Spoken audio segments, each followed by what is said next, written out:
Mikrobiologia eta osasuna masterra zuzenduta dago mikrobiologia arloan sakondu nahi duten ikasleak erakartzera, ezta? One Health kontzeptuaren barnean, hau da, osasun bat kontzeptuaren barnean, non kontutan hartzen da gizakiaren osasuna, animaliena eta ekosistemak edo ingurugiroarena, ezta?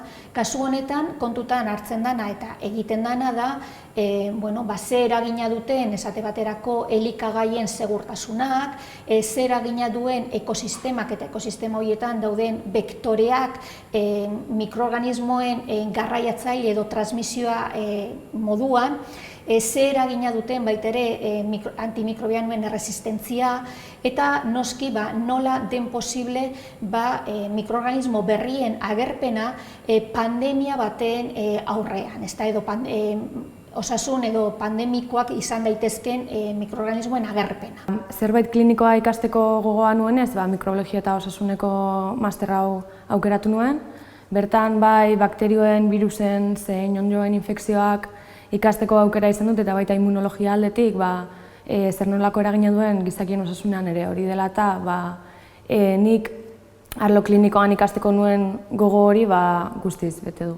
Master honek izaera praktiko garrantzitsu bat dauka, non ikasleak laborategiko hainbat praktika egiten dituzte eta ikasten dute teknika ezberdinak aplikatuak lagin mota ezberdinetara. Masterrak 3 irakasgai derrigorrezkoak ditu eta horiez aparte hainbat hautazko irakasgaiak ditu.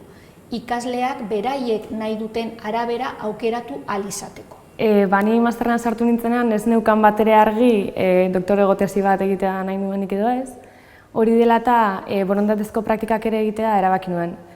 Baina masterrean zehar ikerkuntzarako grina hori piztu zait eta praktikak egiteaz gain doktorego tesi bat egiteko beka bat eskatzea erabaki dut. Beraz, beka hori lortzekotan azkenean doktorego tesi bat egiten bukatuko dut sortu didan grina hori gatik.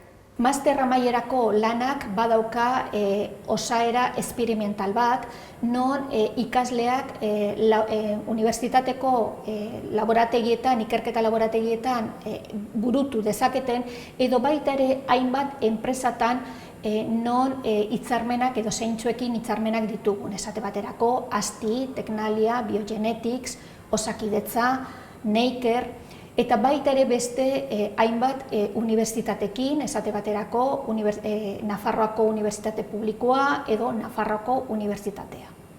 Perfil ezberdinetako ikasleak gaude, bai biologia, biokimika eta bioteknologiako ikasleak, eta baita farmazia, nutrizioa eta dietetika eta veterinaria bezalako graduetatik datozenak. Egia esan, ikuspuntu ezberdinak ditugu mikrobiologiaren aldetik, baina oso ondo bat egiten dugu elkarrekin eta arlo desberdinak ikusteko aukera dugu horrela. Bakoitzak bere ikuspuntua du eta horrek asko aberazten du masterra. Masterraren irteera profesionalak ikerkuntza eta garapena da mikrobiologia arloan, baina baita ere beste arlo afinetan, esate baterako immunologia edo parasitologian. Eta lan egiteko bai instituzio publikoetan edo erakunde publikoetan zein enpresa pribatuetan. Aldi berean, master honek badauka bide zuzena doktorautza programa batean, immunologia, mikrobiologia eta parasitologiako programan hain zuzen ere. Master honen abantaila handiena da master bukaerako lana eta borondatezko praktikak inguruetako enpresetan egiteko aukera ematen duela. Doktorego tesi batera bideratzeaz gain, inguruko enpresak ezagutzea ahalbidetzen du eta horrela bakoitzak bere etorkizunerako irtenbidea aukeratzeko ahalmena ematen du. Ikasleek duten iritzia masterraren dozentziarekiko oso altua da. Eta aldi berean kaleratzen diren ikasleak, hau da, egresatuak, duten iritzia masterrarekiko oso altua da. Azken datuak esaten digute lanean dauden ikasleen portzentajea 90% gorakoa dela. Masterra hau aukeratu ezkero, batez ere mikrobiologiaren arlo klinikoa ezagutzeko aukera izango duzu eta bai lan mundura eta bai doktorego tesi batera bideratzeko aukera izango duzu bakoitzaren gustuen arabera.